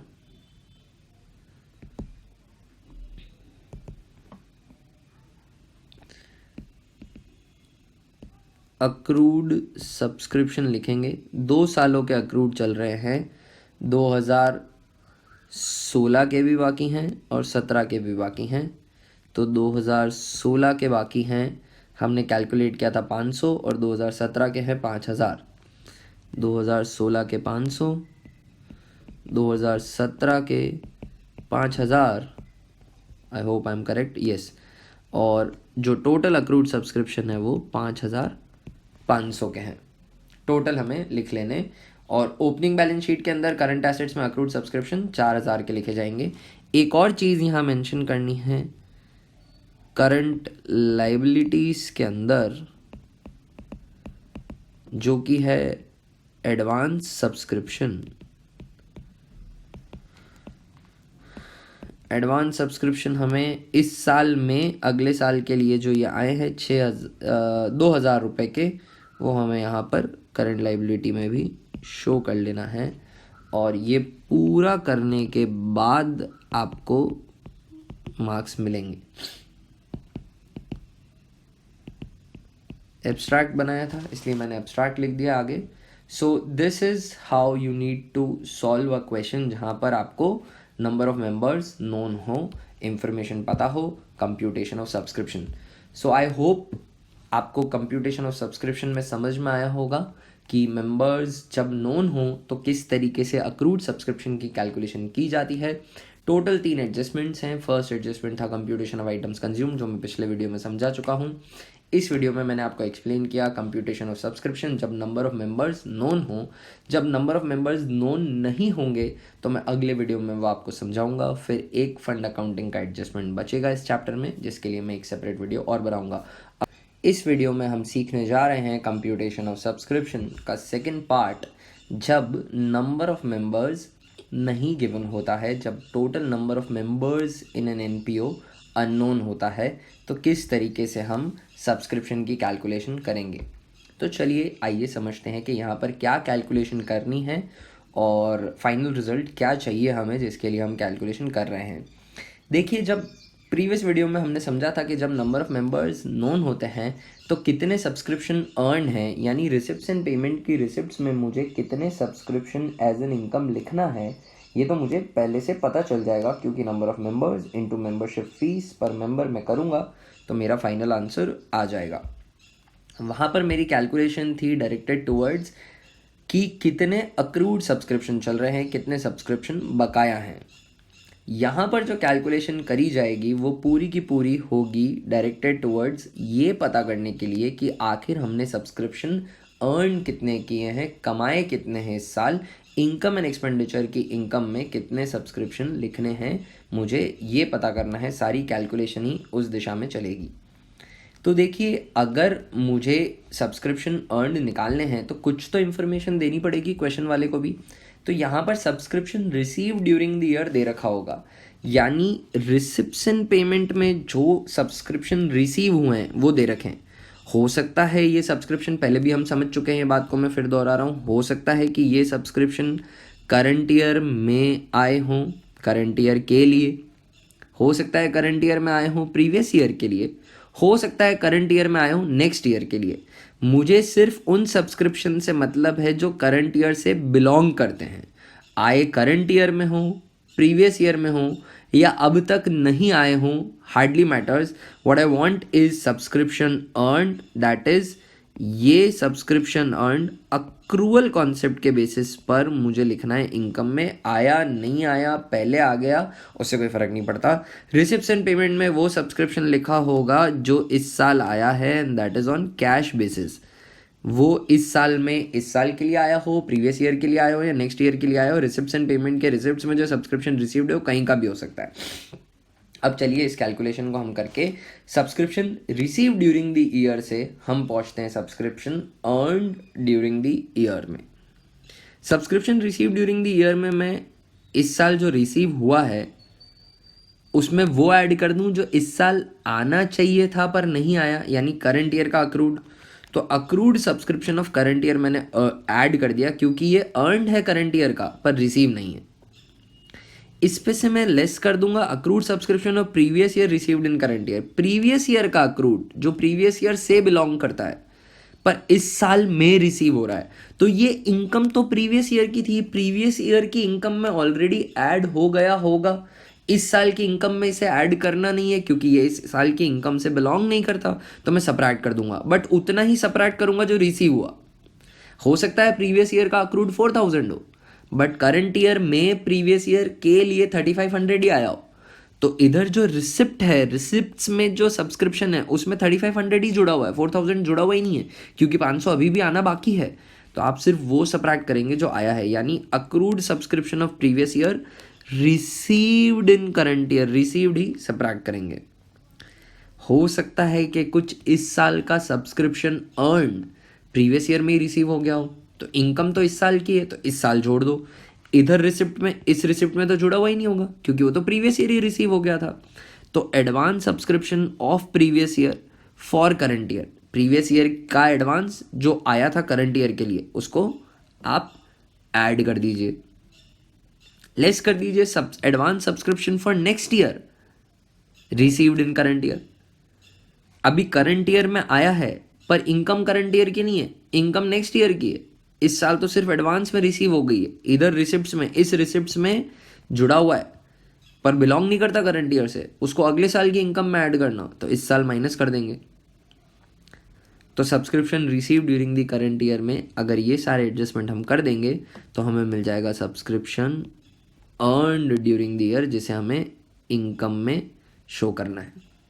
सर थोड़ा सिंप्लीफाई कर दीजिए। तो जो लर्न करेंगे अब इसको उनके लिए मैं ये बोल रहा हूँ, subscription receive during the year, receipts and payment के अंदर जो सब्सक्रिप्शन है उनमें आपको क्या करना है, करंट ईयर का अक्रूड प्लस करना है, प्रीवियस ईयर का अक्रूड माइनस करना है, प्रीवियस ईयर का एडवांस प्लस करना है, करंट ईयर में आया एडवांस माइनस करना है। एक बात ध्यान रखनी है कि प्रीवियस ईयर का अक्रूड सब्ट्रैक्ट कर रहे हों तो सिर्फ वही अक्रूड सब्ट्रैक्ट करें जो एक्चुअली रिसीव हुआ है करंट ईयर में, यानी accrued of previous year received in current year he subtract करना है, नॉट रिसीव्ड अभी भी एसेट बना हुआ क्लोजिंग बैलेंस शीट के अंदर शो किया जाएगा। It is slightly simple in comparison to the adjustment where number of members are known in my honest opinion। चलिए इससे रिलेटेड एक क्वेश्चन सॉल्व कर लेते हैं। क्वेश्चन ये था आपकी स्क्रीन पे, compute the amount of subscription from the following items for the year ending 31 December 2017। Subscription received during the year including 600 for 2016। हमारा जो ईयर है वो ईयर है 2017 calendar year. Subscription receive during the year, इस पूरे साल में सब्सक्रिप्शन रिसीव हुए 55,000 के। चलिए इस 55,000 के सब्सक्रिप्शन को थोड़ा समझ लें। सब्सक्रिप्शन रिसीव्ड 2017 में, 2016 के लिए जो सब्सक्रिप्शन आए हैं 2017 में वो हैं 600 के, और 2018 के लिए भी सब्सक्रिप्शन आ गए हैं 2017 में जो कि हैं 800 रुपीज़ के, क्वेश्चन में ही गिवन है। तो अब 2017 में 2017 के लिए कितने सब्सक्रिप्शन आए सर? टोटल आए 55,000, क्वेश्चन में ही गिवन है। तो 55,000 में से 600 तो पिछले साल का, 800 अगले साल का, तो इस साल के लिए कितना आया है? 53,600 आया। ये मैंने एज अ बैलेंसिंग फिगर निकाला है। आगे मुझे गिवन है कि subscription outstanding for 2017, current year के आउटस्टैंडिंग चल रहे हैं अभी भी। आउटस्टैंडिंग कितने हैं? 1,000। तो ये हो गए अक्रूड 2017 के। सब्सक्रिप्शन आउटस्टैंडिंग 2016 पिछले साल के बाकी हैं, तो ये हो गए अक्रूड 2016 800 के। और 2016 में यानी पिछले साल एडवांस में सब्सक्रिप्शन आए थे, वो कितने के आए थे?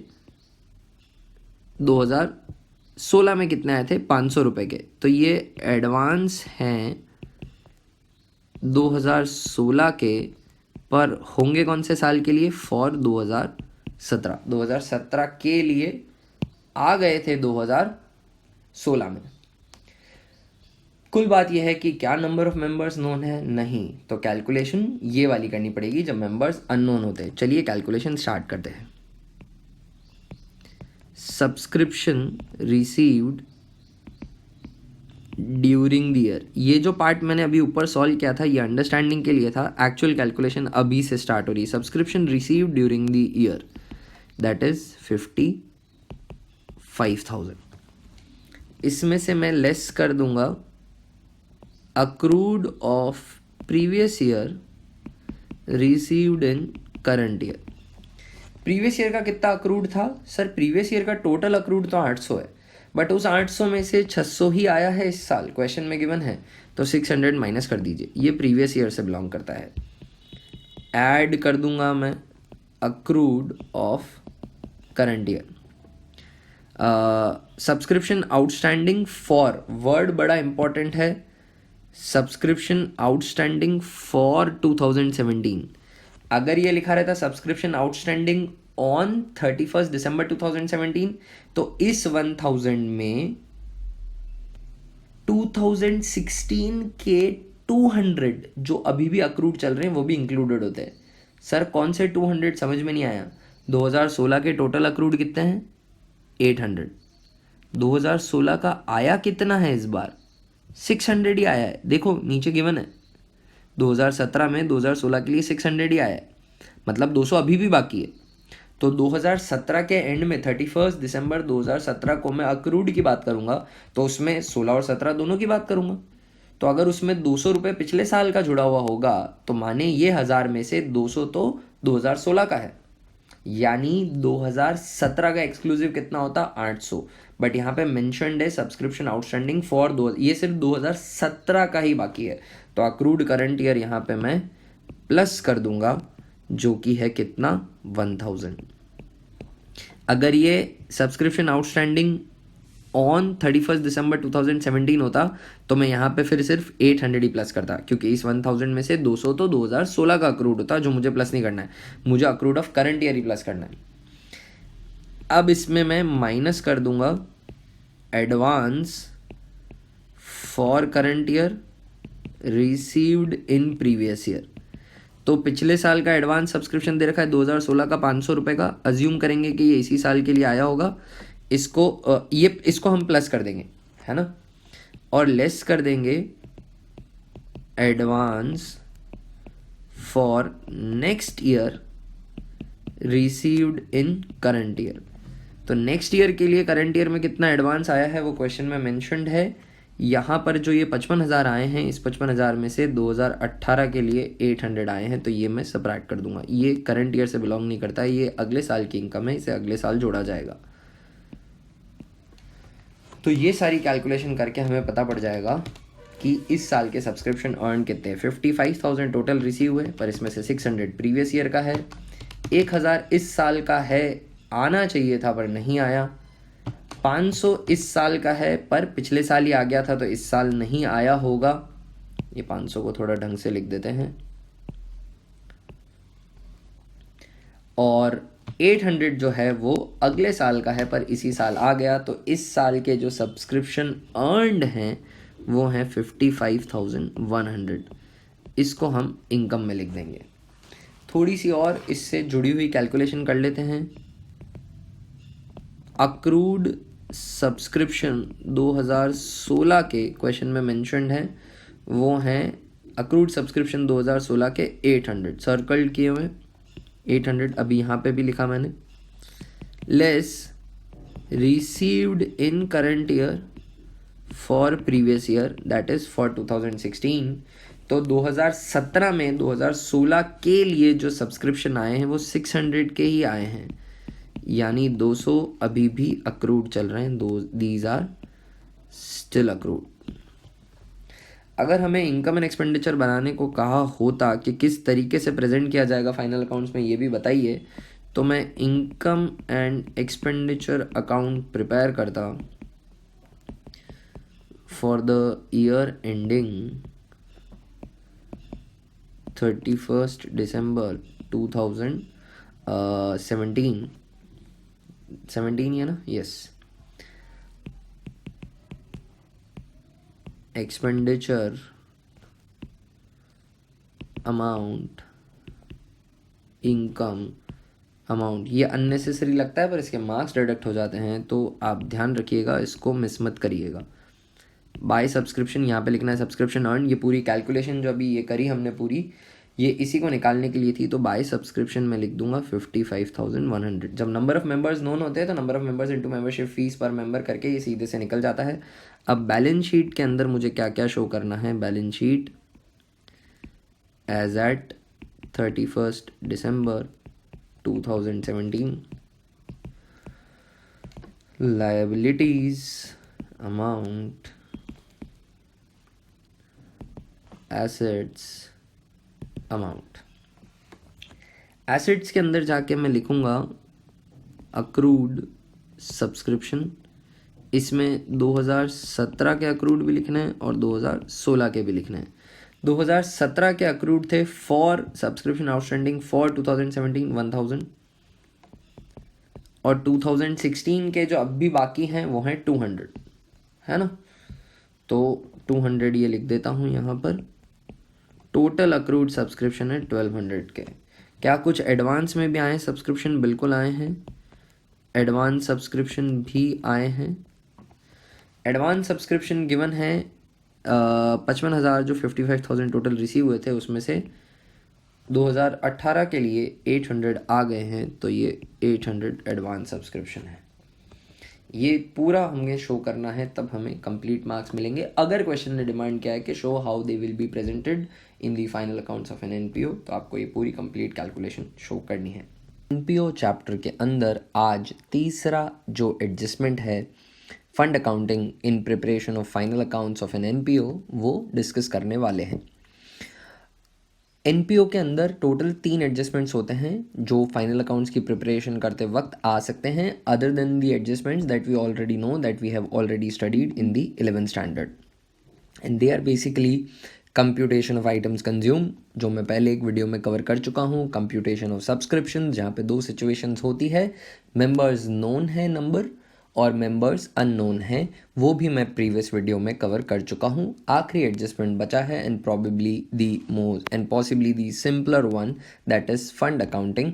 उसे मैं इस वीडियो में कवर करने वाला हूँ, साथ ही एक क्वेश्चन भी सॉल्व करूँगा इसी टॉपिक से रिलेटेड। तो चलिए स्टार्ट करते हैं। सबसे पहले समझते हैं कि फ़ंड अकाउंटिंग एक एनपीओ को ज़रूरत क्यों पड़ती है फ़ंड अकाउंटिंग प्रिपेयर करने की। देखिए, एनपीओ को कई तरह के एक्सपेंसेस करने पड़ सकते हैं। वो एक्सपेंसेस रेवेन्यू नेचर के भी हो सकते हैं, कैपिटल नेचर के भी हो सकते हैं। तो एनपीओ को करना है expenditure, it can be of revenue nature, यानी से कोई स्पोर्ट्स क्लब है तो उसे कोई टूर्नामेंट करवाना है या मैच करवाने हैं, टूर्नामेंट करवाना है या कोई मैच ऑर्गेनाइज करवाना है। कैपिटल एक्सपेंडिचर भी हो सकता है, उसे बिल्डिंग बनानी है या पवेलियन बनानी है अपने प्लेयर्स के लिए, ठीक है। तो इन सभी खर्चों को करने के लिए फंड्स रिक्वायर होते हैं, पैसा रिक्वायर होता है। एनपीओ इन सभी को एक साथ नहीं कर सकता because it does not have sufficient resources to do so. So what an NPO does, it creates a fund जिससे वो इन एक्सपेंसेस को मीट आउट कर सके। इस फंड के लिए वो डोनेशंस एंड सब्सक्रिप्शंस भी मांग सकता है अपने मेंबर्स से या जनरल पब्लिक से। इस फंड के पैसे को अगर सरप्लस है, एक्सपेंडिचर में अभी टाइम है, तो इन्वेस्ट भी कर सकता है कहीं। इस फंड से हुए एक्सपेंसेस से कोई रेवेन्यू भी जनरेट हो सकती है। जैसा कि मैंने बताया कि फ़ंड बना रखा था टूर्नामेंट कराने के लिए, और टूर्नामेंट कराया, वहाँ पे टिकट्स की सेल करी और उस टिकट से पैसा आया। तो क्योंकि वो पैसा इस फंड की वजह से आया है, अगर ये फंड एग्जिस्टेंस में नहीं होता तो टूर्नामेंट नहीं होता, टूर्नामेंट नहीं होता तो टूर्नामेंट से आपको टूर्नामेंट की टिकट सेल के पैसे नहीं मिलते। तो टूर्नामेंट की वजह से अगर कोई रेवेन्यू जनरेट होती है तो वो भी इसी फंड में ऐड कर दी जाएगी। तो हमें एक फ़ंड का बैलेंस मिला हुआ हो सकता है या नहीं भी हो, ओपनिंग इसी साल हमने फ़ंड क्रिएट किया हो। जो भी डोनेशंस या सब्सक्रिप्शंस आएंगे फ़ंड से रिलेटेड, वो हम फंड में ऐड कर देंगे। कोई भी इनकम हुई फंड से रिलेटेड, वो भी फंड में ऐड कर देंगे। अगर हमने फंड के पैसे को कहीं इन्वेस्ट किया हुआ है तो फंड इन्वेस्टमेंट पे आने वाला इंटरेस्ट, ओनली फंड इन्वेस्टमेंट में, not any interest on any investment, the only interest that you receive from the investment made out of fund। कहने का मतलब यह है कि अगर टूर्नामेंट फंड है तो टूर्नामेंट फंड इन्वेस्टमेंट से अगर कोई इंटरेस्ट है तो वो ऐड हो जाएगा। भले ही वो इंटरेस्ट कैश में रिसीव हुआ हो या अभी अक्रूड हो, रिसीव नहीं हुआ हो तो भी ऐड कर देना है भाई, आगे ना पीछे इंटरेस्ट मिलना तो है, तो फंड के बैलेंस में वो ऐड हो जाएगा। फंड बनाया किस लिए था? फंड में से खर्चे करने के लिए, तो जो भी फंड में से खर्चे होते हैं वो सब्ट्रैक्ट हो जाएंगे।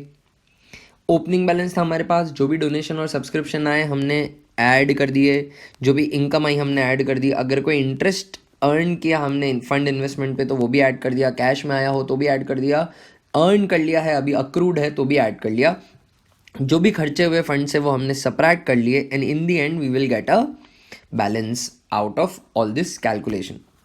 Now there can be two possibilities, या तो पॉजिटिव आंसर आएगा इस कैलकुलेशन का, मतलब ये है कि फंड में पैसा अभी भी बचा है, ये फंड का पैसा आपने लोगों को ये बोलकर उनसे डोनेशन एंड सब्सक्रिप्शन लिए थे कि हम इस फंड के लिए, इस फंड के पर्पस के लिए आपसे डोनेशन ले रहे हैं, से ये टूर्नामेंट फंड है, then it is the liability of the NPO to use the funds for the purpose for which it was made and for that purpose only. तो अगर टूर्नामेंट फंड में पैसा बच जाता है या फंड किसी भी पर्पस के लिए बना हो उसमें पैसा बच जाता है तो उसे बैलेंस शीट, अगर पॉजिटिव आंसर आता है यानी पैसा बच गया है तो उसे बैलेंस शीट में लाइबिलिटी साइड में लिख देना है, क्योंकि ये पैसा फ्यूचर में हमें इस फंड के पर्पस के लिए ही यूज़ में लेना है. मान लीजिए कि ये पूरी कैलकुलेशन करने के बाद आंसर नेगेटिव आ गया, मतलब इसका मतलब ये हुआ कि जितना फंड में पैसा आया उससे ज़्यादा हमने एक्सपेंडिचर कर दिए. इसका मतलब फंड के अंदर जो पैसा आया है, फंड के इनफ्लोज जो हैं वो कम पड़ गए और फंड के आउटफ्लोज ज़्यादा हो गए, यानी फाइनल आंसर नेगेटिव आया है. तो ये एक्स्ट्रा पैसा जो भी है ये फंड सफाइज नहीं कर पाया, हमने खर्चे ज़्यादा कर दिए.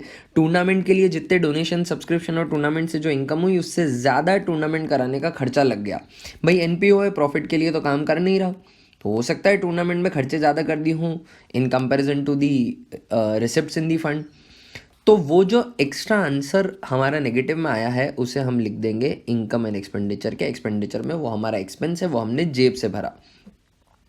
तो फंड अकाउंटिंग काफ़ी सिंपल है. अगर किसी पर्टिकुलर पर्पस के लिए डोनेशन या सब्सक्रिप्शन रिसीव होता है तो वहीं से फंड अकाउंटिंग चालू हो जाएगी. अगर पहले से फंड चल रहा है तो उसमें डोनेशन या सब्सक्रिप्शन ऐड कर दीजिए. अगर कोई इनकम होती है फंड की तो वो ऐड कर दीजिए.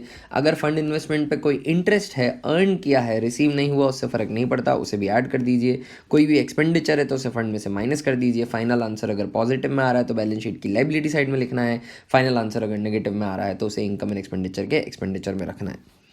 कुछ ध्यान रखने वाली बातें. पहली इंपॉर्टेंट चीज़ ये, अगर फंड किसी कैपिटल एक्सपेंस के लिए बना है, capital expense, sir capital expense मतलब बिल्डिंग फंड है, पवेलियन फंड है, कोई भी कैपिटल एक्सपेंडिचर के लिए फंड बना है तो उसमें से जितना भी सम स्पेंट होता है, मतलब सम निकलता है, मतलब एक्सपेंडिचर होता है, तो जो भी सम स्पेंट होगा फंड में से, कैपिटल एक्सपेंस के लिए बने फंड में से, उसको हमें ऐड कर देना है कैपिटल फंड में. उसी एनपीओ के कैपिटल फंड में वो पैसा ऐड हो जाएगा.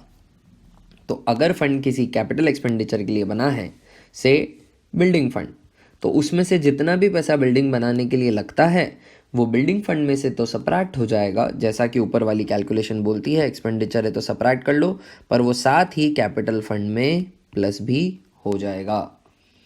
और क्योंकि उस फंड में से पैसा निकला है, एक कैपिटल एक्सपेंडिचर हुआ है, तो बैलेंस शीट के एसेट में आना चाहिए, बिल्डिंग अंडर कंस्ट्रक्शन, तो वो तो आएगा ही. ये है हमारी फंड अकाउंटिंग. चलिए तो अब हम इसी टॉपिक पर एक क्वेश्चन भी सॉल्व कर लेते हैं. आपके सामने एक क्वेश्चन है जिसके अंदर कुछ इन्फॉर्मेशन दी हुई है. इसके 3 पार्ट्स हैं, तीनों पार्ट्स में सॉल्व कर लेता हूँ एक एक करके. चलिए सबसे पहले मैं स्टार्ट करते हैं first part. Show the following items in final accounts of a not for profit organisation as on 31 March 2017. Donation received for construction of yoga centre. एक योगा का सेंटर बनाना है, मतलब ये पूरी बिल्डिंग क्रिएट करनी है. योगा सेंटर बनाना है, ये एक बिल्डिंग है, करेक्ट. तो ये तो कैपिटल एक्सपेंडिचर हुआ इसके लिए, और इसका एक्सपेक्टेड खर्चा है 45 लाख. अच्छी बात है, जानकर खुशी हुई. अभी हमें कितना डोनेशन मिला है? अभी हमें डोनेशन मिला है योगा सेंटर बनाने के लिए 18 लाख रुपए का. Expenditure on construction of yoga centre इस साल कितना हुआ? इस साल 14 लाख का हुआ. पार्ट फर्स्ट में अभी सॉल्व कर रहा हूँ, नीचे वाले पार्ट को तो मैंने अभी पढ़ा भी नहीं है। चलिए इसे सॉल्व करते हैं। पार्ट फर्स्ट, फंड अकाउंटिंग मैं करने जा रहा हूँ और फंड है योगा सेंटर बनाने के लिए हमारा एक फंड है। कोई ओपनिंग बैलेंस फंड का नहीं था। ऐड डोनेशंस एंड सब्सक्रिप्शंस, तो इस साल फंड के लिए डोनेशन आया है 18 लाख रुपए का, वो मैंने ऐड कर दिया। कोई इनकम हुई है क्या फंड से, तो जी नहीं हुई। मैं जान करके इसको एक्सटेंड कर रहा हूँ ताकि कंसेप्ट से भी रिलेट हो जाए, बाकी ज़रूरत नहीं है ये सब करने की। क्या कोई इंटरेस्ट है ऑन फंड इन्वेस्टमेंट, तो वो भी नहीं है, नील है। लेस एक्सपेंडिचर ऑन कंस्ट्रक्शन, तो वो हमने इस साल किया है, क्वेश्चन में मेंशन्ड है 14 लाख रुपीस का। तो 18 लाख के डोनेशंस रिसीव हुए थे, उसमें से 14 लाख रुपए का हमने एक्सपेंस कर दिया योगा सेंटर बनाने के लिए। अभी भी 4 लाख का फंड बच रहा है, तो इसे बैलेंस शीट के अंदर लाइबिलिटी साइड में शो करना है। चलिए देखते हैं ये बैलेंस शीट में किस तरीके से प्रेजेंट होगा। एक छोटा सा एब्स्ट्रैक्ट बना लेता हूँ मैं बैलेंस शीट का। Balance sheet as at 31 I believe December था, 31 मार्च है, 31 March 2017। Liability, amount, assets, amount. यहाँ पर अगर कोई कैपिटल फंड की इंफॉर्मेशन होती तो मैं उसे लिख देता, पर वो गिवन नहीं है।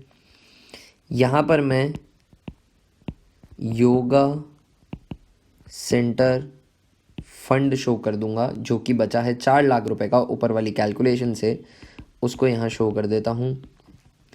यहाँ पर मैं बिल्डिंग जो है yoga centre building under construction, capital work in progress है ये, इसको शो कर देता हूँ। 14 लाख रुपए का हम एक्सपेंस कर चुके हैं योगा सेंटर बनाने के लिए। और जितना भी, जैसा कि मैंने कहा कि ये योगा सेंटर फंड एक कैपिटल एक्सपेंडिचर के लिए था, तो जितना भी पैसा फंड में से सब्ट्रैक्ट हुआ, तो कितना सब्ट्रैक्ट हुआ है, 14 लाख सब्ट्रैक्ट हुआ है। तो जितना भी पैसा फंड में से माइनस हुआ है वो मुझे कैपिटल फंड में इधर ऐड कर देना है। तो ये 14 लाख रुपए मैं कैपिटल फंड में ऐड कर दूंगा, फिर जो भी फाइनल आंसर आएगा उसे बाहर लिख देते, पर हमें क्वेश्चन में इंफॉर्मेशन उसकी गिवन नहीं है। तो कुछ इस तरीके से फंड अकाउंटिंग होती है। ये मैंने एक एलाबरेट कैलकुलेशन करी थी आपको, क्योंकि आपको एग्जाम में पूरे कंसेप्ट पता होंगे तो आप सीधा इतना सा कर सकते हैं। डोनेशन आया है योगा सेंटर के लिए 18 लाख रुपीस का, माइनस एक्सपेंडिचर हुआ इसमें से 14 लाख रुपीस का, और 4 लाख रुपए जो नेट फंड बचा है इसको बैलेंस शीट की लाइबिलिटी साइड में लिख देंगे, और उसके बाद आप सीधा ये बैलेंस शीट प्रेजेंट करके बता दीजिए। आई होप आपको ये पार्ट समझ में आया होगा। सेकेंड है proceeds from charity show, expenses on charity show. समझिएगा, प्रोसीड्स फ्रॉम चैरिटी शो और एक्सपेंसेस ऑन चैरिटी शो ये डोनेशन नहीं है, वर्ड यूज़ है वेरी इंपॉर्टेंट। जो हमें ध्यान रखना है वो ये है कि प्रोसीड्स वर्ड यूज़ है। प्रोसीड्स माने हमने एक चैरिटी शो किया, उससे पैसा आया, कोई डोनेशन नहीं है, तो इसके लिए कोई फंड अकाउंटिंग होगी नहीं। सल्यूशन ये है कि बात यह है कि fund accounting not required over here, it is not required, क्योंकि कोई डोनेशन नहीं आया, कोई फंड नहीं बना हुआ है। तो सर इसको कैसे शो करेंगे? वेरी सिंपल, आपको क्या करना है, ये जो प्रोसीड्स फ्रॉम चैरिटी शो है इसको इनकम में लिख दीजिए, और एक्सपेंसेस ऑन चैरिटी शो जो है उसे इनकम एंड एक्सपेंडिचर के एक्सपेंडिचर में लिख दीजिए। दोनों का जो भी इम्पैक्ट आना होगा वो आ जाएगा। तो ये 30,000 जो है ये इनकम में आ जाएगा, और ये 26,000 जो है ये एक्सपेंडिचर में आ जाएगा। कोई भी सेपरेट फंड अकाउंटिंग करके बचे हुए 4,000 को बैलेंस शीट की लाइबिलिटी साइड में दिखाने की ज़रूरत नहीं है, क्योंकि प्रोसीड्स वर्ड यूज़ था। अगर यहाँ पे डोनेशंस आ जाते तो फिर मैं फंड अकाउंटिंग कर लेता। चलिए अब हम करते हैं थर्ड पार्ट। तो बात समझनी है कि कैपिटल एक्सपेंस के लिए फ़ंड होगा, फ़ंड बना हुआ होना ज़रूरी है, और अगर सिर्फ नॉर्मल प्रोसीड्स वगैरह आ रही हैं तो इसके लिए सेपरेट फ़ंड अकाउंटिंग करने की ज़रूरत नहीं है, डोनेशंस वर्ड होना ज़रूरी है। थर्ड पार्ट सॉल्व करते हैं। थर्ड पार्ट के अंदर क्या दे रखा है, प्राइस फंड है, 20,000 रुपये का ओपनिंग फंड है, 7% प्राइस फंड इन्वेस्टमेंट, ये इंपॉर्टेंट एक डिटेल दी हुई है, 7% प्राइस फंड इन्वेस्टमेंट है। मैं ऊपर वाला ये इरेज कर देता हूँ ताकि ये कंफ्यूज ना करे हमें, अगले सोल्यूशन के लिए थोड़ा क्लीन हो जाएगा ताकि हम डिस्ट्रैक्ट ना हो। चलिए, तो 7% प्राइस फंड इन्वेस्टमेंट है, प्राइस फंड है 20,000 रुपीज़ का, प्राइस फंड इन्वेस्टमेंट भी है 20,000 रुपीज़ के, 7% की रेट मेंशनड है, यानी इस पर इंटरेस्ट 7% से रिसीव होना चाहिए। इस साल डोनेशन आए 8,000 के प्राइस फंड इन्वेस्टमेंट के लिए, 9,000 के हमने लोगों को प्राइज़ अवार्ड किए हैं, और प्राइज़ के कुछ एक्सपेंसेस भी हुए 300 रुपीज़ के, हमें प्राइस फंड की कंप्यूटेशन करके इनको देनी है। चलिए ये क्वेश्चन हम सॉल्व कर लेते हैं। तो I am solving the third part, second part didn't require any fund accounting, वो इनकम एंड एक्सपेंडिचर के अंदर सीधा हम शो कर सकते थे। Price fund opening balance of price fund question में मेंशन्ड है, opening balance of price fund is 20,000। इसमें मैं ऐड कर दूंगा, अगर कोई डोनेशंस रिसीव हुए हैं प्राइस फंड के लिए तो वो मैं ऐड कर दूंगा, कोई इनकम हुई है तो वो भी ऐड कर दूंगा, कोई interest on price fund investment accrued हो तो भी कोई फ़र्क नहीं पड़ता मुझे, मैं उसको ऐड कर दूंगा। प्राइस फंड इन्वेस्टमेंट पे कोई इंटरेस्ट है तो वो भी ऐड कर दूंगा। लेस एक्सपेंडिचर, अगर कुछ भी प्राइस फंड से किया है तो वो सब्ट्रैक्ट कर दूंगा। फिर मैं देखूंगा कि मेरा फाइनल रिजल्ट किस में आता है, पॉजिटिव आता है या माइनस आता है। चलिए सॉल्व करते हैं। ओपनिंग बैलेंस 20,000 का मैं लिख चुका हूँ, डोनेशन फॉर प्राइस फंड आया है इस साल 8,000 रुपीज़ का, वो मैं इधर ऐड कर देता हूँ। कोई इनकम मेंशन्ड है क्या, नहीं है, पर हमने प्राइज़ अवार्ड किए हैं 9,000 के, और 300 के प्राइज़ एक्सपेंसेस हैं, तो एक्सपेंडिचर 9,000 के तो प्राइज़ अवार्डेड हैं, प्लस 300 रुपये के प्राइज़ एक्सपेंसेस हैं। ये प्राइज़ अवार्डेड हैं, क्वेश्चन में ही मेंशन्ड है, और ये प्राइस के एक्सपेंसेस हुए हैं, ये भी क्वेश्चन में मेंशन्ड है। तो 9,300 रुपीज़ का हमारा एक्सपेंस हो गया, ये मैं सब्ट्रैक्ट कर देता हूँ। कोई भी इनकम नहीं हुई है तो यहाँ डैश डाल देता हूँ। Interest on price fund investment, हमें ये तो नहीं बता रखा कि कितना इंटरेस्ट रिसीव हुआ, पर मुझे ये बता रखा है कि 20,000 का प्राइस फंड इन्वेस्टमेंट है और वो 7% है, यानी 20,000 पे 7% के हिसाब से, और कोई इन्फॉर्मेशन गिवन नहीं है, तो मैं ये अज्यूम करूँगा कि ये इन्वेस्टमेंट पूरे ईयर लॉन्ग हमने कर रखा था। तो 20,000 पे 7% के हिसाब से 1,400 का इंटरेस्ट आना चाहिए, जो कि क्वेश्चन में नहीं कह रखा कि रिसीव्ड है, उससे कोई फ़र्क नहीं पड़ता, ये अक्रूड हो या कैश में रिसीव हुआ हो, मैं फंड में ऐड कर दूंगा। Here it is accrued because I have not been provided the information that how much has been received और नॉट, तो I would assume that nothing has been received. अब हमें कुछ नहीं करना, इस क्वेश्चन की कैलकुलेशन को पूरा करना है। तो 20,000 का ओपनिंग बैलेंस था, 8,000 रुपये के डोनेशन आए, 1,400 रुपये का इंटरेस्ट अक्रू हुआ, 9,300 रुपीज़ के इन टोटलिटी एक्सपेंडिचर हुए इस फंड से।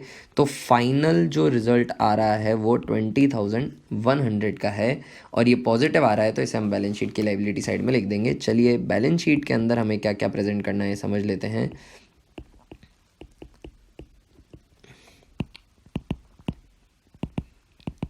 Liabilities, amount,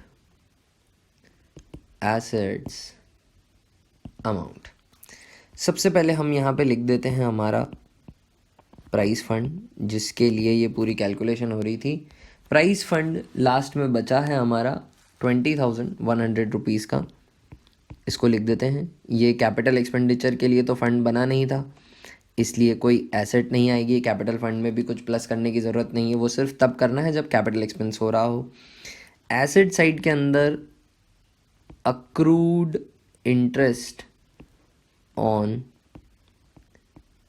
prize fund investment जो है वो भी मैं लिख दूंगा, वो है 1400 रुपीज़ का, हमने अभी कैलकुलेट किया था। प्राइस फंड इन्वेस्टमेंट भी यहाँ शो कर दूंगा एसेट साइड में।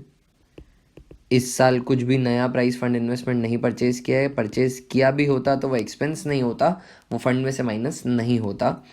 जितना पिछले साल था 20,000 का वो अभी भी है, उस पर 1400 का इंटरेस्ट आना बाकी है। प्राइस फंड में लिख चुका हूँ, फाइनल प्राइस फंड का जो बैलेंस था वो प्राइस फंड की जगह लिख दिया है। इसके अलावा मुझे बैलेंस शीट में कुछ शो करने की ज़रूरत नहीं है, तो ये फाइनल प्रेजेंटेशन हो गई बैलेंस शीट की। ऑफ कोर्स बैलेंस शीट अभी बैलेंस नहीं हो रही होगी क्योंकि ये एब्स्ट्रैक्ट है, सारी इन्फॉर्मेशन गिवन नहीं है। सारी इन्फॉर्मेशन अगर होगी, बड़ा क्वेश्चन जब हम करेंगे तो ही ये पूरी बैलेंस शीट जो है मैच करेगी, अदरवाइज़ हमें ये छोटी सी प्रेजेंटेशन देनी है और हमें पूरे मार्क्स अवॉर्ड हो जाएंगे, बैलेंस करने की हमें ज़रूरत नहीं है। तो दोस्तों मैंने ये आपको फंड अकाउंटिंग का एडजस्टमेंट भी इस वीडियो के अंदर एक्सप्लेन कर दिया। अपकमिंग वीडियोस में मैं आपको पूरा बड़ा क्वेश्चन जो होता है एनपीओ का, रिसिप्ट्स एंड पेमेंट अकाउंट जहाँ गिवन होता है, जिसको यूज़ करके हमें income and expenditure and balance sheet बनानी पड़ती है, वो सिखाऊंगा किस तरीके से। इन अ नटशेल मैं आपको सिखाऊंगा कि किस तरीके से पूरे फाइनल अकाउंट्स ऑफ एनपीओ बनाए जाते हैं, जिसको बनाने के लिए ये एडजस्टमेंट्स को सॉल्व करने की नॉलेज हमारे काम आएगी। जल्द ही मिलते हैं अगले वीडियो में दोस्तों, तब तक के लिए गुड बाय एंड मैं विश करता हूँ कि आपका दिन ज़बरदस्त हो।